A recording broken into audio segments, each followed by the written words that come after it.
गेले काही दिवस आपण पॅन्डोरा पेपर्स हे नाव ऐकतोय, ज्यात खूप मोठमोठी नावं समोर येत आहेत. पण हे प्रकरण नक्की आहे काय?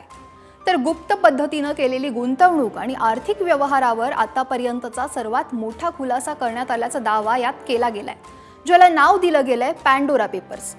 जगभरातील 35 राजकीय नेते, 300हून अधिक सेलिब्रिटी आणि उद्योगपतींच्या नावाचा यात समावेश आहे, ज्यांनी आपल्या गुप्त आर्थिक व्यवहारासाठी बनावट ऑफशोअर कंपन्या स्थापन केल्या, असं पॅन्डोरा पेपर्समध्ये म्हटलं गेलंय.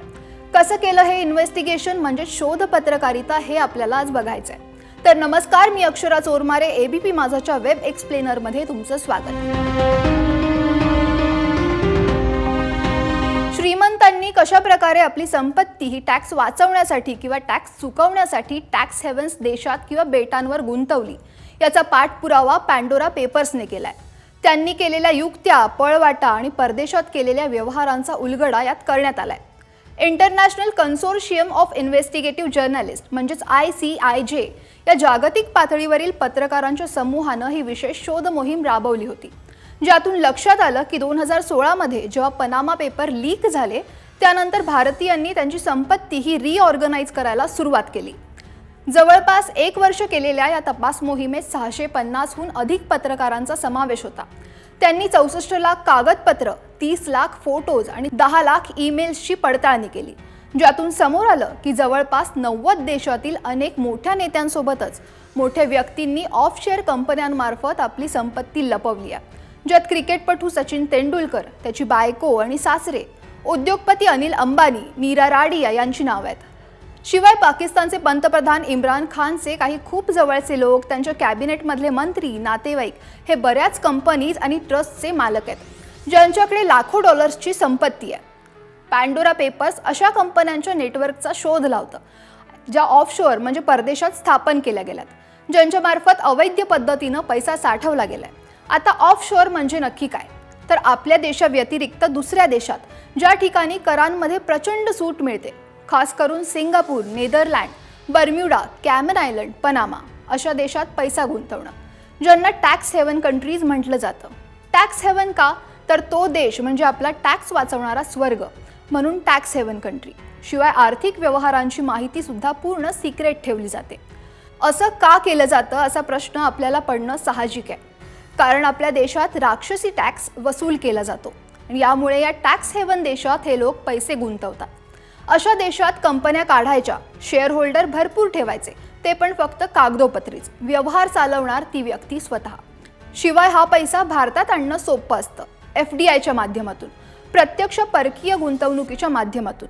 कारण जर आता मला भारतात कंपनी सुरू करायची असेल तर टॅक्सवर टॅक्स लावले जातील, पण FDIच्या माध्यमातून आले तर टॅक्स हा बऱ्यापैकी कमी असतो. म्हणजे इथला ब्लॅक मनी हा तिकडे न्यायचा, वाईट करायचा आणि FDIच्या माध्यमातून परत इकडे आणून गुंतवायचा.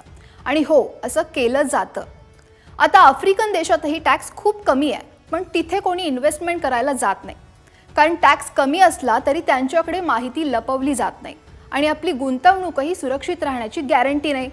आता 1-2 कोटी कोण लपवणार नाही, त्यांच्याकडची संपत्ती ही शेकडो करोड रुपयांची असते.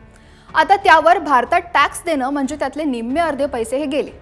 पण या टॅक्स हेवन कंट्रीजमध्ये हा टॅक्स हा अगदी 0.% मध्ये असतो, जास्तीत जास्त 1-2%.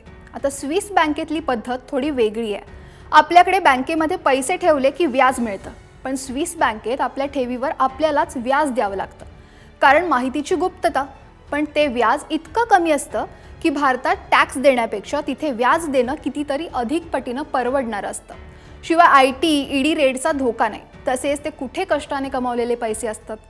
आता पॅन्डोरा पेपर्स प्रकरणात बऱ्याच भारतीयांच्या नावाचा समावेश आहे, त्यामुळे या प्रकरणाचा तपास करण्याचा निर्णय केंद्र सरकारने घेतलाय. पॅन्डोरा पेपर्स लीक संबंधित तपास करण्यासाठी केंद्र सरकारने मल्टी एजन्सी ग्रुपची स्थापना केली आहे. याआधीही अशी काही प्रकरणं समोर आलेत, जसं की Panama papers, paradise paper, offshore leaks. 2016 मध्ये अशाच पद्धतीचं पनामा पेपर्स प्रकरण समोर आलेलं.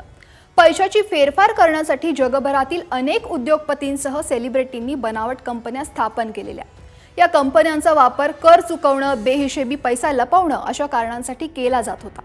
हे सगळं घडत होतं पनामा या टॅक्स हेवन देशात, म्हणूनच याला नाव दिलं गेलं पनामा पेपर्स. 2017 मधलं असंच दुसरं प्रकरण म्हणजे पॅराडाईज पेपर आणि त्याआधी 2013 मध्ये ऑफशोअर लीक्स. आता काही जण असंही म्हणू शकतात की त्यांचा पैसा त्यांनी कुठेही गुंतवावा आणि कसाही गुंतवावा, पण असं नाहीये.